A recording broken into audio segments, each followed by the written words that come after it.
Madame, bonjour, monsieur, bonjour. C'est l'instant de la rétro, votre magazine d'information à travers lequel nous décortiquons l'actualité avec des grands enjeux qui façonnent notre société. Au cœur de cette édition, la célébration le 11 février prochain de la 59e édition de la fête nationale de la jeunesse, avec déjà battante depuis le 1er février dernier une pléthore d'activités. Nous en parlerons avec le bras opérationnel du gouvernement qui porte les politiques publiques en matière de la jeunesse.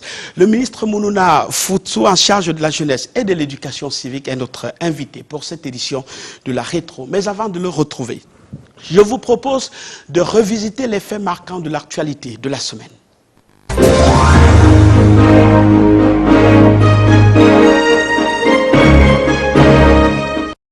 Dans la NAS, deux quadragénaires présumés patrons d'un long règne de terreur entre Douala et Yaoundé, alias Don Juan et Balthazar.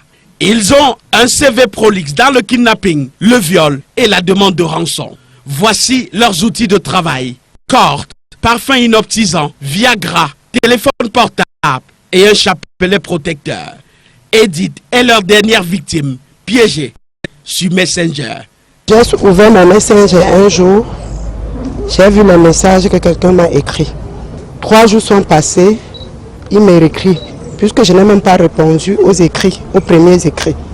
3 jours sont passés, il m'écrit encore. 4 jours sont passés, il m'écrit encore. Je lui réponds, je ne vous connais pas. Il me dit parfaitement, moi je vous connais. Regarde mon profil. Je dis que je ne vous connais pas. Il me dit, j'ai un marché que je voulais que tu m'aides à te proposer. Il dit, le marché de quoi? Il me dit, le marché de la restauration. J'ai ma dalle que je vais couler à Api, au quartier Api, à Yaoundé. Le rendez-vous est pris et la femme embarquée pour le lieu de réception supposé. Erreur, les données changent soudainement. Elle se retrouve dans un appartement, croyant initialement être là pour façonner un menu sur papier. C'est là où il me dit qu'il n'y a plus de menu à continuer. On t'a kidnappé, nous sommes des kidnappeurs. C'est là où il me pousse dans la chambre qui est au fond. Il me dit, enlève ton pantalon, tu t'assois. Moi, en état de faiblesse, avec les couteaux, je ne pouvais plus discuter. J'ai enlevé mon pantalon. C'est là où il a attaché mes mains, il a attaché mes pieds. Il me dit, il y a qui que tu peux l'envoyer le message pour dire qu'on t'a kidnappé, pour qu'on donne la rançon. Là, il entre dans mon WhatsApp. Je dis, la première personne, je vais d'abord appeler mon mari. C'est là où j'ai écrit, j'envoie le voice à mon mari. Je vois d'abord un message apparaître à mon écran. Je lis, je prends le message, je regarde le message. Je vois plutôt la photo de ma femme avec les messages. Les messages disaient, le père de Jenny, il faut envoyer 5 millions. Sinon, tu n'envoies pas 5 millions, on va me tuer. Sous la menace, les mots sont dictés par les ravisseurs. L'annonce de l'enlèvement à son mari déclenche une alerte réveillant la vigilance des lanceurs d'alerte. Nous avons réussi dans les réseaux sociaux qu'elle est kidnappée et avec demande de rançon. Immédiatement, le général nous a instruit de ramener cette dernière vivante. Une opération d'envergure menée par les éléments de la première région de gendarmerie conduit à leur interpellation. L'otage a été libéré quelques heures auparavant. L'exploitation de leur téléphone révèle des dizaines de victimes déjà tombées dans leur piège et d'autres déjà ciblées et enrôlées dans le processus. Fin de parcours, le chapelet malheureusement n'aura pas suffi à les protéger. La révolte a grondé, la colère a éclaté et le prix payé fut lourd. Une âme s'est envolée, emportée par la vague de violence qui a secoué Mbandjok et Koteng. Du sucre au sang, il n'y a parfois qu'un pas. C'est un seul civil qui est ouvrier de ce SUCAM qui est décédé parce qu'il a voulu lui-même, avec la machette, descendre un policier. Et donc pour sa défense, il a été abattu. Nous avons enregistré 10 blessés. Du côté des forces de maintien de l'ordre, il y avait un seul blessé civil. Ce mouvement des employés de la société sucrière du Cameroun a aussi laissé derrière lui des plantations saccagées, des infrastructures publiques mutilées, une colère qui s'est inscrite sur les murs et les routes à coups de feu et de flammes.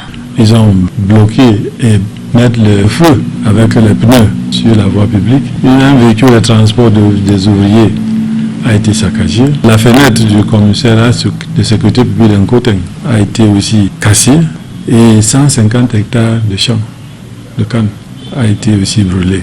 À l'origine de cette explosion, le paiement des acomptes par la SOSUCAM, un point de rupture entre ouvriers et employeurs. Mais la page semble tourner. Situation réglée, assure le gouverneur du centre. Tout a été payé le 26. Nous sommes déjà le 5. Mais quand la situation s'est envenimée, ils ont commencé à poser d'autres revendications qui n'avaient rien à faire avec la revendication d'origine.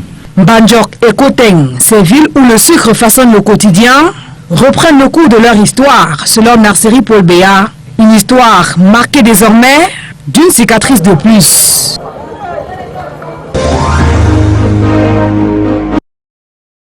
C'est une autre matinée sombre ici au Nouveau Droit de l'Homme, 6 au quartier Nkoleton à Yaoundé. Comme il y a 2 semaines environ, l'ONG vient d'être cambriolée. À première vue, selon le même mode opératoire, l'effraction et le même espace temporel, le week-end, précisément la nuit de samedi à dimanche. On est arrivé le dimanche matin, on a constaté qu'une fois de plus, le bureau a été mis sens dessus-dessous. Il y a du matériel qui a été importé. Cette fois-là, c'est le matériel de vidéosurveillance et certaines machines. Ils sont rentrés dans les autres bureaux, comme le bureau de responsable administratif et financier, un bureau technique pour fouiller aussi. Ils ont refouillé encore mon bureau. On ne sait pas exactement ce qu'ils recherchent. Une fouille plus minutieuse que la première fois. D'autres bureaux ont été passés au peigne fin. Nous ne savons pas véritablement ce qui est recherché. Si des gens ont des choses qu'ils recherchent, qu'ils nous les demandent, nous serons ravis de leur donner. Face au capharnaüm laissé par les intrus et la récurrence de ces attaques, le personnel cache mal son inquiétude. Ça crée la peur. Ça crée aussi beaucoup de frustration. Ces attaques sont inédites quand même depuis 20 ans que je suis engagée. On a souvent vu les attaques, mais là, c'est quand même des attaques assez fortes et assez grosses en termes de pertes et en termes même de méthodes. Une deuxième plainte a été déposée, cette fois auprès des services de la gendarmerie. La première avait été déposée au commissariat du 10e arrondissement. Jusqu'ici, aucune piste n'a été communiquée par les forces de l'ordre. Les auteurs n'ont pas encore été identifiés. Tout commence avec un certain Aaron, leader autoproclamé de cette expédition punitive. Son ami aurait été offensé par le jeune Bekada, employé dans ce snack à l'époque des faits. Un enfant unique qui avait perdu ses parents, élevé par sa grand-mère, qui n'avait même pas de mots, mais qui se battait à l'élever comme son propre enfant. Et pour laver cet affront, il rassemble ses complices. Un plan est monté, les rôles distribués. Nous sommes dans la nuit du 4 mai 2023. Il décide de passer à l'action. Le leader fait un détour dans un autre snack où il travaillait comme videur, récupérer cette arme aux allures tueuses. Donc pour lui, c'était pas pour nous d'aller manger quelqu'un, pour lui, c'était pour nous d'aller tuer. Direction le sucre, un snack bar situé au lieu d'Ititi Garage. Là-bas, le jeune Bekada travaille tranquillement, loin d'imaginer qu'il vit ses dernières heures. Ils arrivent sur moto, pendant qu'un joue le rôle de guetteur dehors, un autre bloque l'entrée principale du snack. Le reste entre en force. L'attaque est brutale. Chaises et bouteilles volent en éclats. Bakada, ciblé, tente de se défendre, mais est vite dépassé. Il reçoit des coups de poignard, finalement mortels. Nous sommes là face à un assassinat fait de sang-froid par une bande de malfaiteurs qui s'est réunie, qui s'est organisée et qui venait à tout prix pour exercer des violences, quitte à tuer. Le gang s'évapore, chacun dans une cachette, loin de la ville, jusqu'en décembre dernier, où quelques membres retrouvent la capitale. Mauvaise idée. Ces 3 sont cueillis, un à un, et les 2 autres, en cavale, restent recherchés.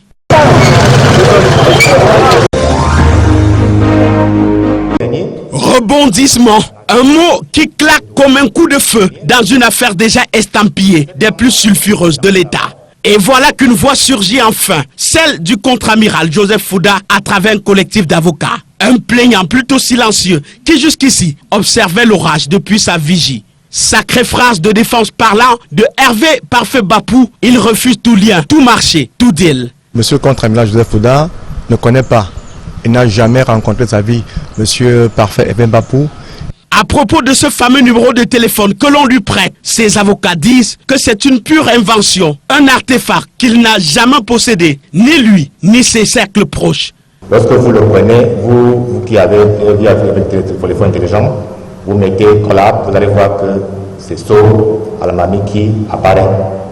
Les pièces du puzzle qu'ils exposent révèlent un scénario tissé d'ombre et de complot. Les contours sont flous, mais les coups portés au conseil spécial du chef de l'État apparaissent méthodiques, venus d'un réseau hulé, où s'entremêlent des figures de l'uniforme à la retraite, de véreux civils et des lanceurs d'alerte dans la toile.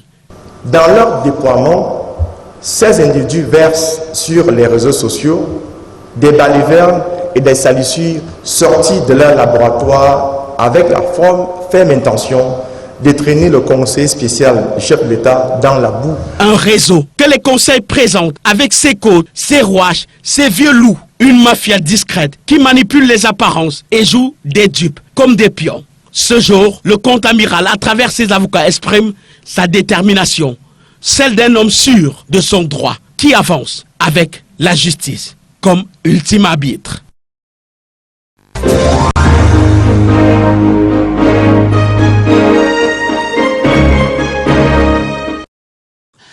Alors merci à vous et bienvenue, vous qui nous rejoignez seulement maintenant dans le cadre de cette émission La Rétro. Bonjour Monsieur le Ministre. Bonjour Arnaud Guéfac. Merci d'être venu une fois de plus éclairer notre lanterne au cours de cette semaine, ce que vous avez appelé le mois au cours de cette période que vous avez appelé le mois de la jeunesse. Exactement, nous avons lancé en même temps la 11e de la jeunesse et la toute première édition du mois de la jeunesse à la demande des jeunes qui voulaient tout un mois dédié à leurs activités. Alors donc merci, c'est un plaisir de venir partager ici à Rétro les actualités et en même temps donner la bonne information à notre jeunesse. Alors, on a regardé quelques reportages, quelques faits d'actualité qui ont marqué la semaine et il y a des faits très négatifs qui impliquent parfois la jeunesse. Vu de votre position de membre du gouvernement, Monsieur le ministre, comment se porte la jeunesse camerounaise aujourd'hui? Et surtout du ministre en charge de la jeunesse, et de l'éducation civique, parce que si vous voyez bien, toute cette actualité tourne autour des violences, violences dans tous les milieux et malheureusement, et parfois aussi les premières victimes. Et c'est la raison pour laquelle nous saisissons toutes ces occasions-là pour passer le message, n'est-ce pas, de promotion de cette jeunesse, et surtout de son réarmement moral, civil, entrepreneurial, lui présenter des alternatives. Au lieu de s'enrôler dans cet extrémisme violent, il y a autre chose à faire que le gouvernement a prévu pour ces jeunes-là. Donc, malheureusement, ils n'ont pas toujours accès à ces bonnes informations. C'est la raison pour laquelle nous saluons l'initiative des médias comme Canal 2 et à travers vos émissions qui nous permettent de passer ce message et d'atteindre, n'est-ce pas, la jeunesse où qu'elle se trouve. Alors nous sommes passés de la célébration à sa plus simple expression de la fête de la jeunesse, c'est-à-dire le 11 février en un jour, avec le jour précédent le discours du chef de l'État. On est allé à la 11e de la jeunesse et aujourd'hui on parle du mois de la jeunesse. Pourquoi cette variation-là? Je pense que cela participe du dynamisme et de la créativité de la jeunesse camerounaise qui a beaucoup d'activités à mener, mais cela aussi participe de la ferme volonté du président de la République, chef de l'État, le président Paul Biya, qui a toujours accordé une place primordiale à la jeunesse en lui accordant donc d'abord un jour solennel où il s'adresse à cette jeunesse. Vous savez, c'est la seule occasion où le chef de l'État s'adresse à une catégorie de la population. Ensuite, lui offre toute une semaine, et ensuite cette semaine a été étendue à la 11e, c'est-à-dire les 11 premiers jours du mois de février. Et aujourd'hui, à la demande sans cesse renouvelée de la jeunesse, notamment celle de la diaspora, qu'il a toujours appelé à participer au chantier de construction nationale, dont le calendrier parfois ne cadre pas avec les 11 premiers jours du mois de février. Les jeunes, notamment de la diaspora, ont souhaité que les activités de célébration s'étendent, couvrent l'ensemble du mois de février. C'est ce qui a été fait. Le chef de l'État a validé le programme national harmonisé de cette célébration, donc faisant du mois de février le mois de la jeunesse camerounaise. Super. Alors, depuis un peu plus d'une semaine, vous êtes vous-même au Four Remoulin et toutes vos équipes. Vous êtes parti du sud-ouest, vous avez procédé au lancement des activités. J'ai envie de demander, monsieur le ministre, pourquoi le sud-ouest cette année? C'est un choix hasardeux? Vous savez, le lancement de la fête de la jeunesse et même de la fête nationale dans les régions participe de la volonté du président de prescrire au gouvernement d'aller communier avec la jeunesse profonde, du Cameroun profond.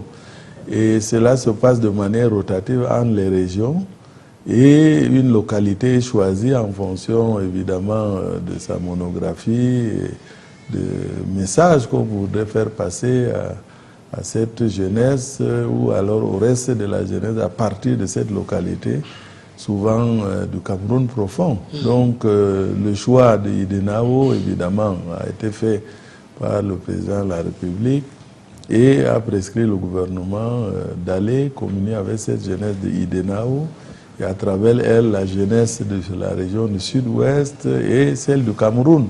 Parce que le message que nous avons passé ne concernait pas que cette jeunesse seulement, mais nous y sommes allés avec des appuis pour cette jeunesse en même temps que le message et la jeunesse de la région du sud-ouest en général. C'est la raison pour laquelle en marge de ce lancement officiel, en prélude à cela, nous sommes passés au centre DDR du sud-ouest à Tico pour donner également des appuis à cette catégorie de jeunesse repentie venant des groupes armés et faire de cette jeunesse, lui passer le message itératif du chef de l'État, à savoir qu'il tend la main aux jeunes enrôlés dans les bandes extrémistes de déposer les armes et de se rendre dans ces centres DDR où sont mises en place des opportunités en leur faveur. Et nous sommes allés présenter ces opportunités en ouvrant un cluster dans l'aviculture. Donc c'est pour dire que c'était cela. Nous avons inauguré également des centres multifonctionnels de promotion des jeunes qui sont ces structures d'encadrement de proximité des jeunes présents dans tous les arrondissements. Preuve que les jeunes ont ce qu'il faut là où ils sont. Ce sont, comme nous avons coutume de dire, nos cliniques de prise en charge holistique de la jeunesse, le ministère de la jeunesse étant le médecin de famille de la jeunesse. Donc les jeunes qui sont nos patients, premiers patients, doivent aller dans ces centres pour avoir la bonne information, être accompagnés dans leurs initiatives, être orientés vers les meilleurs guichets répondant à leurs préoccupations. Et il en existe partout, au moins un centre par commune, sinon dans certains gros villages et quartiers. Je voudrais quand même rappeler que la région du sud-ouest fait partie des deux régions anglophones qui sont en proie depuis plusieurs années à la crise socio-politique. Est-ce que vous n'avez pas eu peur d'y aller, peur de la guerre? Vous avez dit Idenao, ça fait partie des zones un peu chaudes où les séparatistes sévissent. Pas du tout. Je pense que je travaille avec les jeunes et je dois, dès qu'on me le prescrit, aller vers cette jeunesse où qu'elle se trouve. Étant entendu que, vous le savez également, le chef de l'État, dans une sagesse qui lui est propre, a su apporter l'encadrement nécessaire de cette zone pour que le calme revienne progressivement.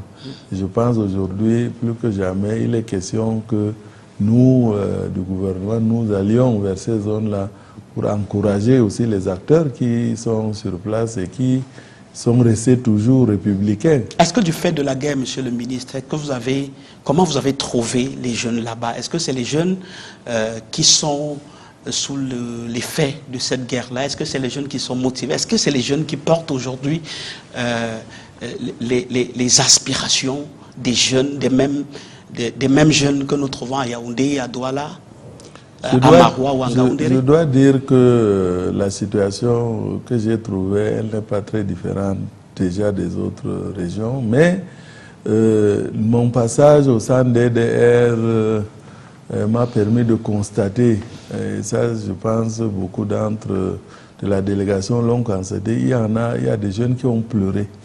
En fait, ils pleuraient des regrets des actes qu'ils ont commis, la repentance. Et je pense beaucoup de ces jeunes-là aujourd'hui sont en repentance. Et même ceux qui ont rejoint les familles, etc., et sont en repentance. Et nous pensons que le message, c'est d'accepter que, comme le chef de l'État a tendu la main à ces jeunes pour qu'ils soient réintégrés, il faut que les familles aussi acceptent la repentance de ces jeunes pour faciliter leur réintégration. Mais de manière générale, je pense que la jeunesse, il y a une jeunesse qui s'est toujours distinguée dans les activités de sensibilisation, même de leurs pères. Il y en a beaucoup qui sont engagés dans la promotion de la paix, la paix éducation pour sensibiliser ceux qui sont enrôlés dans ces bandes extrémistes de déposer les armes et rentrer. Et ils organisent différentes activités, effectivement, pour faire vivre leurs localités. Et donc, le gouvernement, notamment le ministère de la Jeunesse, se doit de les accompagner dans ces initiatives. Et c'est ce que nous faisons à travers les centres multifonctionnels dont j'ai parlé, et à travers ce lancement où beaucoup d'activités ont été organisées en marge, n'est-ce pas, du discours officiel. C'est un endroit qui attire le plus de curiosité actuellement. C'est le musée national où vous avez hissé un village jeune. Ce village jeune-là tient sur quels objectifs, monsieur le ministre? Je dois dire que depuis la onzaine de l'instauration de la onzaine de la jeunesse, les villages jeunesse ont toujours été organisés dans le cadre du programme national harmonisé. Mais cette année, il y a eu une innovation majeure, c'est d'organiser ces échanges? Non, d'organiser ces villages autour des journées thématiques. C'est-à-dire que chaque jour, il y a une thématique qui est au centre des activités du village, aussi bien autour des échanges qu'autour, n'est-ce pas, des focus sur les salons des opportunités, les salons, la foire, exposition, les activités socio-éducatives, socio-culturelles, etc. Donc, c'est ça sur les 11 jours, le village va du 1er au 11 février, il y aura toujours une thématique qui va guider les activités au sein du village, exactement comme vivent aussi nos villages sous l'arbre à palabre. Il y a ces échanges que vous avez voulu organiser entre les jeunes et les membres du gouvernement qui font partie un peu des activités phares de ce village jeune-là. Quel est l'objectif recherché? Qu'est-ce qu'on recherche à travers ces échanges? Il faut relever que cette activité participe de la volonté, comme je l'ai dit, du président Paul Biya, de toujours accorder une place particulière à la jeunesse, puisque depuis 2019, il a prescrit au gouvernement d'organiser ces échanges entre les membres du gouvernement et les jeunes pour davantage expliquer ce que le gouvernement fait pour la jeunesse et de recueillir leurs préoccupations afin d'y apporter des réponses. Et donc, cette année, l'innovation majeure, c'est que ces échanges se passent par secteur d'activité. Ça veut dire qu'il y a un groupe chaque jour, il y a un groupe de membres du gouvernement qui vont à la rencontre des jeunes, sélectionnés dans différentes catégories de jeunesse, surtout ceux qui exercent dans le secteur en question ou qui sont encadrés par ces départements ministériels, et les échanges visent donc à sensibiliser, à mieux informer cette jeunesse, mais aussi à recueillir ses préoccupations, surtout qu'il y a eu des consultations élargies, n'est-ce pas, des jeunes dans le cadre de la révision de la politique nationale de la jeunesse, et que ces préoccupations avaient été transmises aux différents départements ministériels. C'est le moment aussi à ces départements ministériels de répondre à ces préoccupations des jeunes pour véritablement avoir une politique nationale de la jeunesse qui réponde véritablement aux préoccupations des jeunes et qui soit le fruit de l'élaboration participative entre les jeunes, le gouvernement et ses partenaires. Donc voilà, et il est prévu d'ailleurs que la séance plénière de restitution soit présidée par M. le Premier ministre, chef du gouvernement. Dans un contexte où les jeunes se plaignent de ce que leurs parents ou leurs grands-parents ont pratiquement confisqué tous les postes de responsabilité, le contexte où le plus jeune ministre a 50 ans, qu'est-ce qu'ils peuvent bien se dire, les jeunes et les membres du gouvernement? Est-ce que vous croyez en la sincérité des échanges? J'ai coutume de dire que ce qui est important, c'est les réponses qu'on doit apporter aux préoccupations des jeunes, parce que ce qui est sûr, c'est que la transition intergénérationnelle va se faire. Et d'ailleurs, le chef de l'État a mis en place les structures qui permettent de préparer cette jeunesse à cette transition intergénérationnelle. Vous savez, le Cameroun est l'un des rares pays où vous avez à la fois le Conseil national de la jeunesse du Cameroun, qui est recommandé, les conseils nationaux recommandés par la Charte africaine de la jeunesse pour la participation de la jeunesse, n'est-ce pas, à la prise de décision. Et je rappelle que grâce à ce conseil, les jeunes sont représentés dans toutes les structures des projets et programmes et des politiques publiques qui concernent la jeunesse.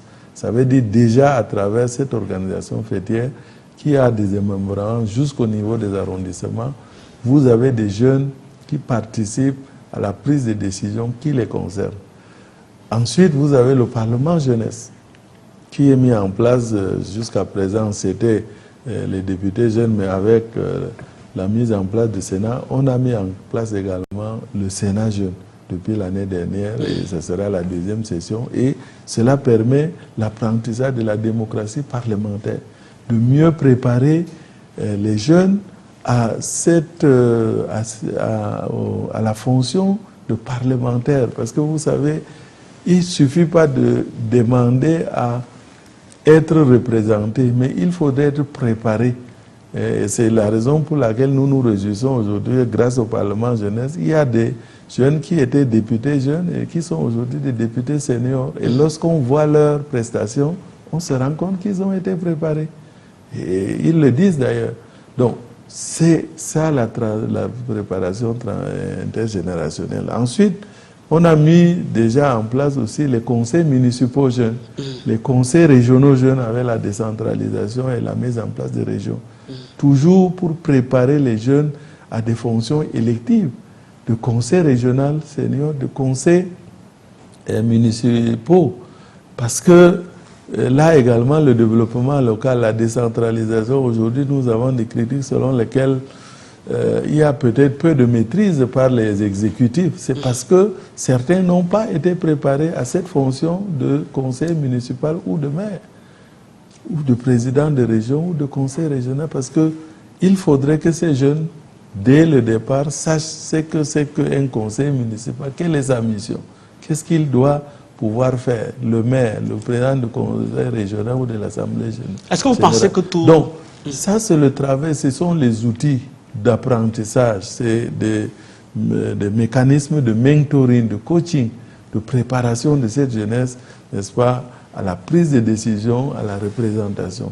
À côté de ça, il faut reconnaître, et il faut le savoir, que l'administration, c'est-à-dire l'administration, l'État, est en majorité constitué de jeunes. C'est eux qui sont les grands acteurs, j'allais dire, à la base de la pyramide, qui aident à la prise de la décision. Et la plupart du temps, je l'expliquais sur un autre média concurrent peut-être, que la décision dans les administrations sont prises par les jeunes qui sont à la base de pyramide. Parce que dès qu'un cadre a monté un dossier dans son expertise, que le chef de bureau a visé, le chef de service a visé, et je rappelle que jusqu'au niveau même des directeurs, c'est encore des jeunes. On a l'Observatoire national de la jeunesse qui publie chaque année le palmarès jeune des administrations publiques et privées. Et si vous voyez la base, là, c'est... Maintenant, il faudrait exceller. Et ça, je pense, il faut le reconnaître. Le président Paul Biya aussi, c'est quelqu'un qui fait confiance à la jeunesse. Mais ils n'en veulent plus, monsieur le ministre. Ben, ils en veulent plus. Ils veulent aussi être ministres. Ils ne sont pas très confortables dans ces positions inférieures. Je pense que chaque fois qu'un jeune s'est distingué, je pense qu'il a fait confiance à ces jeunes-là. Moi, je suis un témoin vivant. Bien sûr. Vous comprenez, parce que quand j'entrais au gouvernement, j'étais le plus jeune du gouvernement et je ne sais pas où est-ce qu'il est allé me pêcher. Vous comprenez, je ne faisais que travailler. Bien sûr. Et j'étais peut-être à l'aile de quelqu'un. Donc c'est ce qu'on demande aux jeunes de faire, de travailler. Et donc chaque fois, faire un bout de travail, lever la tête pour qu'on m'appelle. Non, il faut travailler jusqu'au moment où... Parce votre appel viendra. Ces places dont vous parlez sont limitées. Et il n'y a pas que dans les postes dont vous parlez qu'on peut aider à développer le pays. C'est la raison pour laquelle aujourd'hui, avec le programme national d'éducation civique, par le réarmement moral, civil et entrepreneurial, nous voulons fabriquer des champions nationaux dans tous les domaines. Nous disons que ce programme vise à inculquer aux jeunes Camerounais le fighting spirit de nos lions indomptables de football, pour que chaque jeune Camerounais soit un lion indomptable dans son domaine d'activité ou de compétence. Donc ça veut dire, chaque jeune, nous voulons fabriquer des champions nationaux dans différents domaines pour porter l'émergence de ce pays, qu'il soit dans l'administration ou dans le secteur privé, surtout dans le privé, parce qu'aujourd'hui, le Cameroun est un pays à construire, un pays d'opportunités. Il ne faut pas que ce soit les étrangers qui viennent construire ce pays, y compris la main tendue du chef de l'État à la diaspora, qu'on accompagne aujourd'hui pour venir investir au pays à travers, par exemple, le programme d'aide au retour à l'insertion des jeunes de la diaspora. Le Paris Jeudi.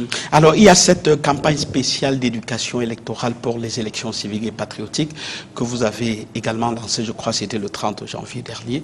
C'est le contexte qui vous y oblige ou c'est l'importance que vous voyez en la jeunesse comme acteur important des élections ou c'est tout simplement une sorte d'opportunité électorale, monsieur le ministre? Je rappelle d'abord que c'est une initiative des jeunes portée par le Conseil national de la jeunesse du Cameroun qui s'était réuni dans le cadre de ce qu'ils ont appelé la plateforme de dialogue de la jeunesse camerounaise, la Cameroonian Youth Dialogue Platform, et qui, au regard du contexte, parce que c'est ça aussi la responsabilité de la jeunesse, et je suis content qu'il y ait des jeunes aujourd'hui qui prennent leurs responsabilités devant l'histoire de s'engager dans des chantiers civiques et patriotiques. Et donc, ils ont décidé de mener cette campagne. Ce n'est pas la première fois, ils l'avaient déjà fait en 2018. Ils l'avaient déjà fait chaque fois qu'il y a des échéances importantes ou de contextes qui les interpellent, ils prennent leurs responsabilités et nous, notre rôle, c'est de les accompagner. Effectivement, vous savez, les jeunes apprennent aussi des leçons. Aujourd'hui, l'insécurité dont vous parlez dans les régions du nord-ouest et du sud-ouest ou à l'extrême nord ont victimisé les jeunes. Et c'est les jeunes qui étaient acteurs. Donc, ils ne veulent plus tomber dans ces erreurs-là. Parce que vous vous souvenez que le plan triennal spécial jeune du chef de l'État, il a prescrit en 2016, 102 milliards. Mais aussitôt, en fin 2016, pendant que la structure se mettait en place, voilà les crises du nord-ouest et du sud-ouest qui se déclenchent. Je vous promets qu'on va évoquer... Voilà, donc ça a compromis la mobilisation des ressources nécessaires. Donc aujourd'hui, il faut éviter qu'il y ait d'autres perturbations. Et ça, je pense qu'il y a la jeunesse républicaine, patriote, s'engage pour que ces erreurs-là ne se reproduisent pas et doivent aller vers leurs pères jeunes pour les alerter. Et je crois que c'est l'objectif de cette campagne spéciale d'éducation électorale, parce que ça aussi c'est une responsabilité citoyenne. Un jeune un citoyen, c'est celui qui connaît ses droits et devoirs et qui doit participer à la vie politique. Donc, et de la même manière, les textes sont là, il faut les respecter, il faut s'inscrire, aller voter, s'exprimer dans le vote ou non s'exprimer dans la rue ou à travers la violence. Et comme le thème le dit, les jeunes doivent avoir en tête que c'est le Cameroun d'abord. C'est pourquoi ils ont lancé cette campagne sous le slogan de le continent d'abord. Entendu, le Cameroun d'abord. Donc, pour des élections donc, citoyennes et patriotiques, donc dans la paix et la sérénité. Monsieur le ministre, nous parlions tout à l'heure de ce que, au cours de cette onzaine de la jeunesse, le cœur de la jeunesse bat justement au Musée national. Je vous propose quelques clichés de ce village jeune-là capté par nos équipes, nos reporters Joël Jom 3 et Samuel Ebakis.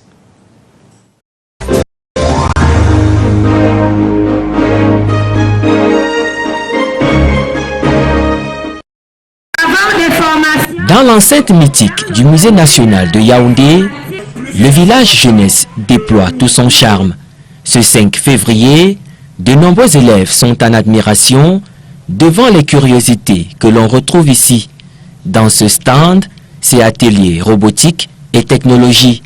La transmission se fait entre semblables. Nous montrons à nos camarades qui sont venus visiter, ils peuvent essayer de résoudre les problèmes de la société en utilisant l'intelligence artificielle. Je me demande toujours des questions, comment on fait pour que la lumière s'allume. Et maintenant, je connais comment ça se fait. En face, l'espace dédié à la gendarmerie ne désemplit pas. Tous ces élèves, attirés par des gadgets qu'ils n'ont vus jusqu'ici qu'à la télé. Quand j'aurai besoin d'aide, je pourrais les contacter. 1501 ou bien au 113. Parce que je voulais voir les armes, je voulais voir, parce que je voulais être un policier. La police, c'est tout à côté. Les éléments de la compagnie de sécurisation des établissements scolaires et universitaires sont au front contre la consommation des stupéfiants en milieu jeune. Difficile de faire un tour au village jeunesse sans croiser le regard de ces portraits de figures bien connues de l'histoire du Cameroun. Amadou Ahidjo. Et c'est qui? L'ancien président de la République du Cameroun. C'est le président de la République, M. Paul Biya. L'occasion faisant le larron, ils n'ont pas boudé leur plaisir pour immortaliser ce moment.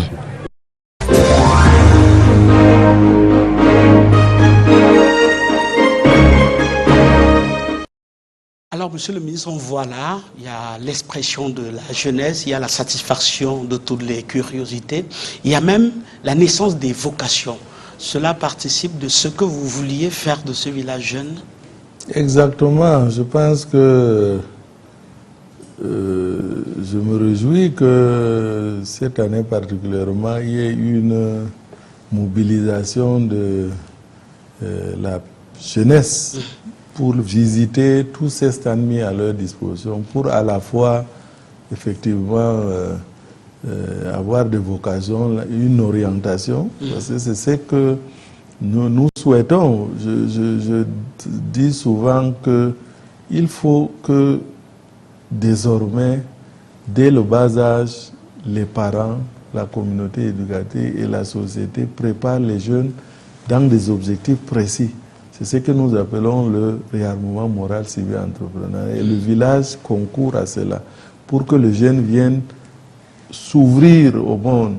Vous savez, notre système éducatif vise à former un citoyen ancré dans sa culture et ouvert au monde. Et c'est ce que le village fait. Il y a des activités qui concourent à l'ancrage du jeune dans sa culture, des activités socio-éducatives, socio-culturelles, etc. Et même l'histoire du Cameroun, parce qu'il faut connaître, c'est ce que le reportage essayait de faire. Bien sûr. Ensuite, l'ouverture au monde, c'est-à-dire les grandes opportunités, les enjeux et tout et tout. C'est ça qui fera du jeune un citoyen véritablement actif et participatif à l'émergence de notre pays. Donc, c'est ce que nous essayons de mener à travers les différentes activités du village, et cette année organisée autour des journées thématiques. Donc, par exemple, ce jour, nous sommes le jour de la journée de volontariat et de l'action et de la protection civile. Voilà des chantiers dans lesquels les jeunes doivent s'engager, parce que le volontariat pour nous, c'est l'indicateur de la validation du réamorce. Quand le jeune est bien réamorcé, ça veut dire qu'il est prêt à s'engager de manière désintéressée au service de sa communauté dans un chantier quelconque, n'est-ce pas, pour apporter une réponse à sa communauté. Et donc, avec aujourd'hui les changements climatiques et tout ce qu'il y a comme défi, les changements climatiques, de l'environnement, il est bon que la jeunesse soit au courant également de la protection civile. Et donc, il y a des thématiques comme ça qui sont mises en exergue au niveau du village pour davantage engager cette jeunesse au plan civique et patriotique. Nous allons dans cette deuxième partie, Monsieur le ministre, un peu mettre en exergue les politiques publiques en matière de la jeunesse avec les défis et les opportunités que cela offre. On a remarqué qu'au fil des années, des moyens ont été investis justement dans des initiatives en faveur de la jeunesse.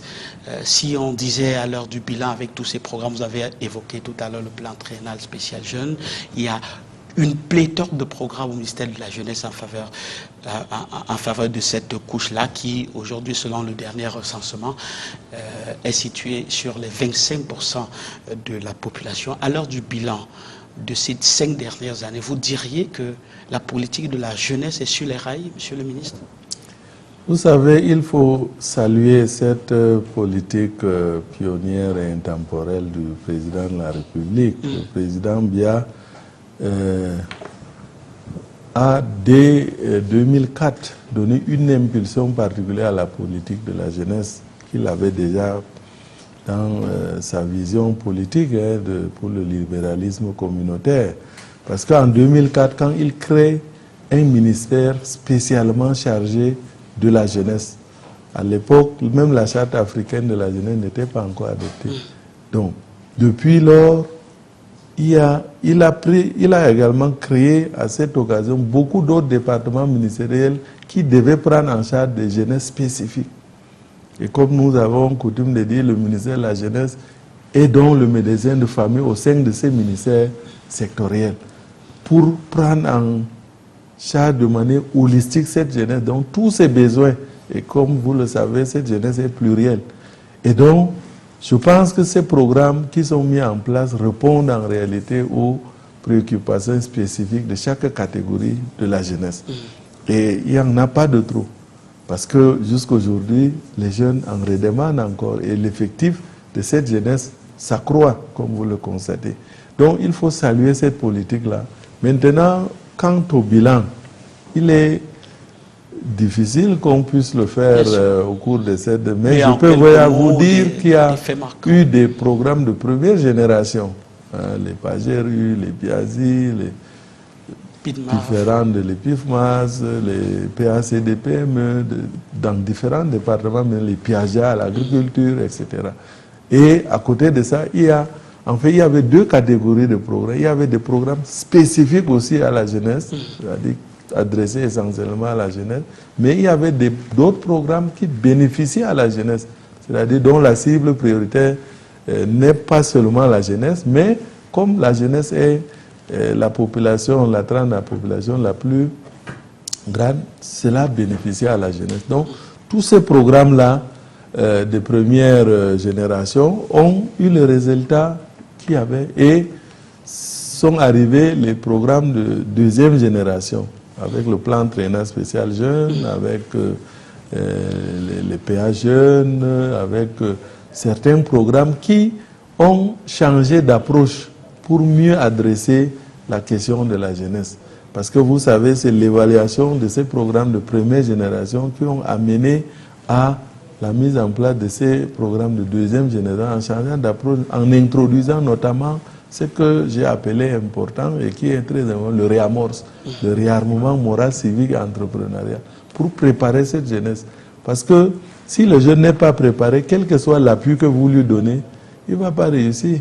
La preuve, c'est qu'il y en a qui étaient dans des cercles vicieux. Prenez de l'argent à différents guichets et finalement se retrouver au stade de départ parce qu'ils n'étaient pas bien préparés. Ils prenaient l'argent de l'agriculture mais partaient plutôt acheter le mototaxi, etc. Donc aujourd'hui, grâce au REAMOS, nous voulons engager davantage le jeune dans ce qu'il aime le plus et de manière sincère. Donc s'il veut faire l'agriculture, on l'encourage à le faire avec bonne foi, en l'accompagnant de bout en bout. S'il veut faire autre chose, même les autres métiers, pour nous, il n'y a pas de son métier. Je voudrais quand même, par honnêteté, vous dire, monsieur le ministre, qu'en reporter, en journaliste, je peux vous assurer que j'ai moi-même eu à être témoin de beaucoup de success stories de ces programmes-là sur le terrain. Donc, c'est des programmes qui ont effectivement porté. Mais il y a un programme sur lequel je vais vous interroger sur votre façon de voir. Vous évoquiez tout à l'heure le Paris Jeudi, qui est destiné essentiellement à la diaspora camerounaise, les jeunes de la diaspora camerounaise. Au moment où vous portez cette politique-là, ce programme-là, pour faire venir les jeunes, construire le pays, on remarque qu'il y a une fuite de cerveau qui est impressionnante ces dernières années. Est-ce qu'il n'y a pas quelque chose qui ne marche pas? Vous savez, la migration n'est pas un problème. Beaucoup de pays se sont construits sur la base des migrants. C'est-à-dire c'est cette diaspora qui a construit ce pays. La Chine aujourd'hui, c'est la diaspora chinoise qui a construit le pays.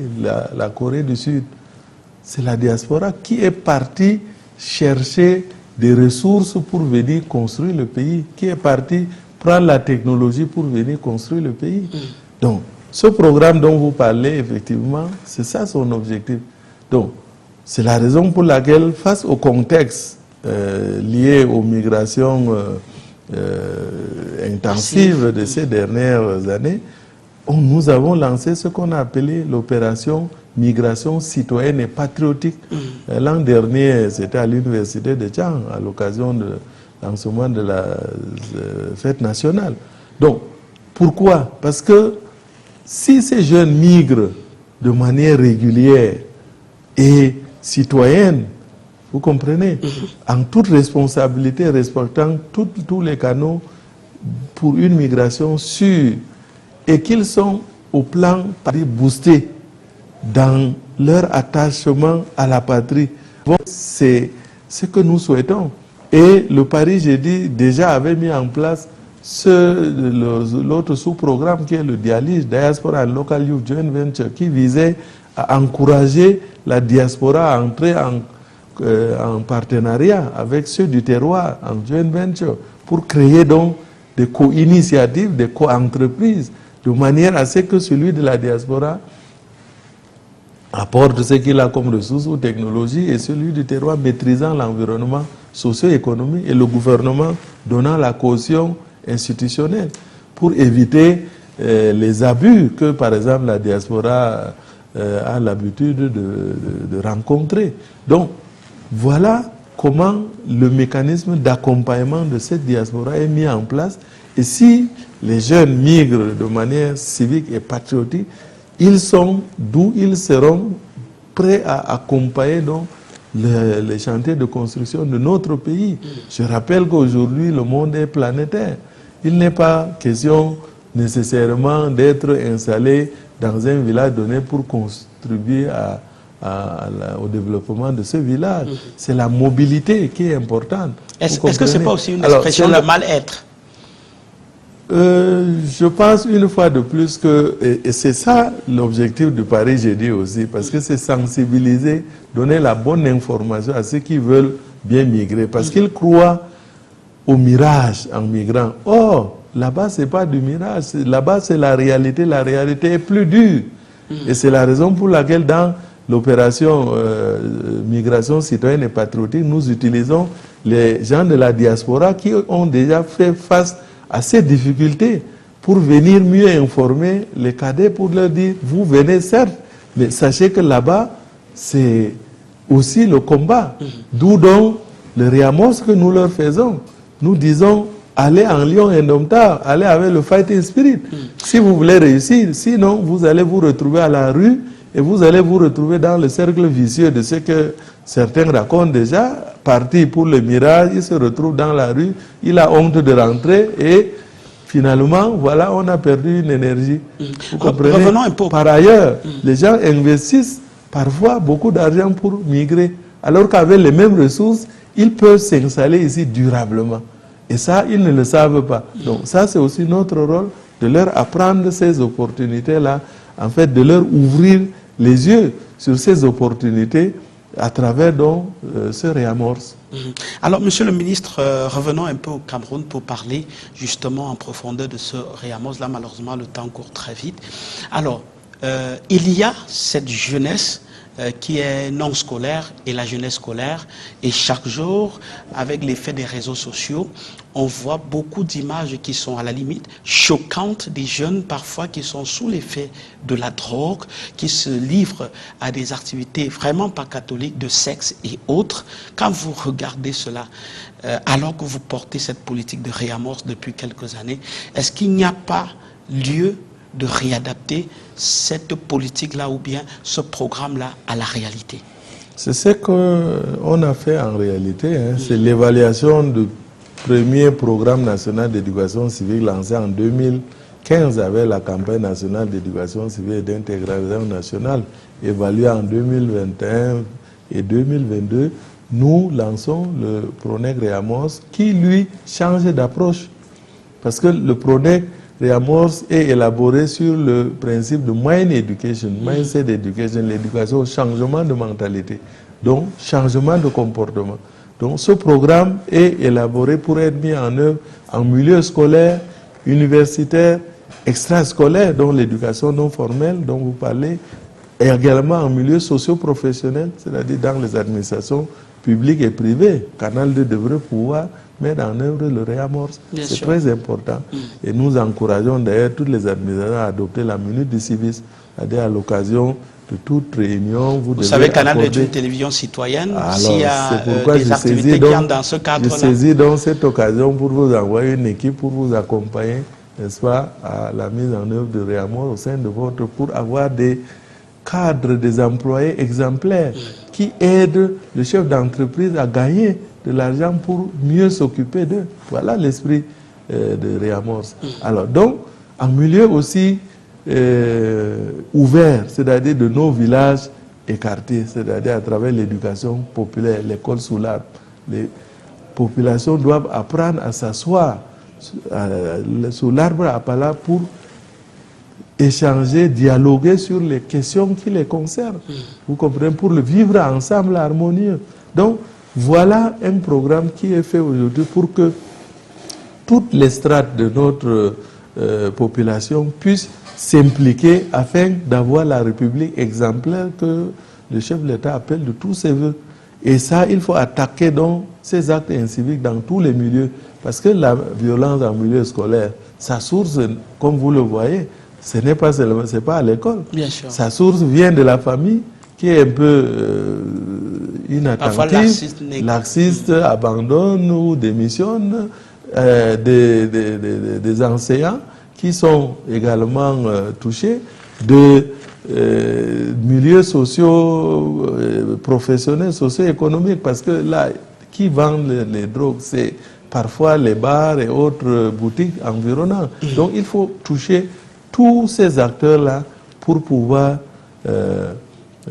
arrêter ou lutter contre, n'est-ce pas, cette violence-là. Et je me réjouis que tous les ministères sectoriels aujourd'hui sont engagés dans la mise en œuvre du PRONEC Réamorce, notamment les ministères en charge de l'éducation. Ensemble, nous essayons d'élaborer aujourd'hui des outils. Je pense que tous les formateurs ont été formés. Donc aujourd'hui, c'est la dissémination, les guides à travers les activités post- et périscolaires, etc., pour pouvoir le faire en milieu universitaire aussi. Il y a au moins 4 universités d'État qui l'ont déjà adopté. Il y a des instituts privés et beaucoup, n'est-ce pas, ces outils-là vont être disséminés dans les autres établissements. En milieu socio-professionnel, nous avons commencé par former les confédérations syndicales, les syndicats. Nous allons aller dans les délégués de personnel et tout, pour pouvoir disséminer ça dans les administrations publiques et privées. Et je me réjouis effectivement que les administrations ont commencé aujourd'hui par quelque chose de très important qu'on avait oublié, c'est les levées et les descentes des drapeaux dans les administrations, avec suivi d'1 minute de civisme, pour attirer, pour lutter contre les incivismes qu'il y a dans les milieux professionnels. Parce que c'est les adultes qui doivent donner l'exemple aux jeunes. Donc nous devons commencer par cette rectitude-là pour pouvoir donner et inspirer nos jeunes. Voilà. Nous allons le rappeler, l'événement prétextuel qui nous permet d'organiser cet entretien, c'est la 59e édition de la Fête nationale de la jeunesse que vous avez bien placée sous le thème jeunesse, maturité, responsabilité pour la considération de la paix, de la sécurité, de la croissance économique et du processus. Pour véritablement consolider ou restaurer la paix et la sécurité dans certaines régions. Et ce n'est pas seulement certaines régions, puisque vous voyez la violence que nous vivons, c'est un peu partout. Donc il faut que la jeunesse soit au front, parce que c'est une condition pour, n'est-ce pas, notre croissance économique. La transformation structurelle de notre économie ne peut pas se faire sans la paix, la sécurité. Et évidemment, le contexte de cette année, parce que les thèmes, vous le savez, sont contextuels. C'est chaque année que le thème est prescrit par le président de la République. Donc, c'est relativement au aujourd'hui contexte. les élections qui sont annoncées devraient pouvoir consolider notre démocratie. Et ça, encore une fois de plus, les jeunes doivent le faire de manière citoyenne et patriotique. D'où la campagne qu'ils ont lancée pour l'éducation électorale, pour dire qu'il faut aller s'enregistrer, il faut respecter les textes tels que c'est fait, sensibiliser les autres pères. En gros, il faut une élection citoyenne et patriotique. Voilà, dans la paix, la sécurité. D'accord. Monsieur le ministre, est-ce que vous diriez aujourd'hui que la fête de la jeunesse est encore, un peu pour reprendre Aimé Césaire, un levier de grandeur, ou vous direz plutôt que c'est devenu un simple miroir aux alouettes? Je pense qu'il revient aux jeunes de témoigner ce que ça apporte en chacun des jeunes. Mais je suis sûr que vous avez vu le reportage au village de jeunesse. Bien sûr. Avoir l'enthousiasme de ces jeunes qui faisaient des photos, qui partaient s'inspirer, n'est-ce pas, de l'expérience de nos forces de défense et de sécurité, dans la fierté, en arborant certains attributs, etc. Je pense que c'est des moments inoubliables. Nous l'avons vécu et je pense que la jeunesse d'aujourd'hui est également en train de le vivre.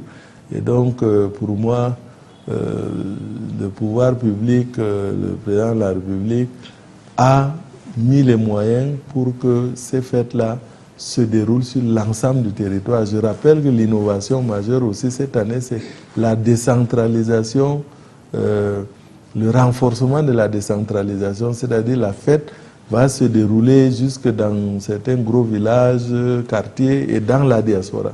Donc, les missions diplomatiques vont également organiser ces activités-là, les rencontres d'échange entre les autorités publiques avec les jeunes. Ça se passe au niveau central avec les membres du gouvernement, mais également au niveau régional, départemental, communal et dans les missions diplomatiques avec les autorités compétentes et les services représentant ces ministères, les services déconcentrés représentant ces ministères, pour que partout les jeunes dialoguent avec les autorités publiques, partagent leurs préoccupations, reçoivent les bonnes informations, les réponses à ces préoccupations et participent dans les villages jeunesse et les camps jeunesse, parce que ça aussi c'est un autre chantier, les camps. Il y a un camp national de la jeunesse qui est organisé, mais il y a des camps locaux qui sont également organisés pour ce brassage de la jeunesse, cet apprentissage, n'est-ce pas, de la jeunesse. Donc, je pense que ça grouille d'activités menées par les jeunes eux-mêmes, avec l'accompagnement des différents partenaires.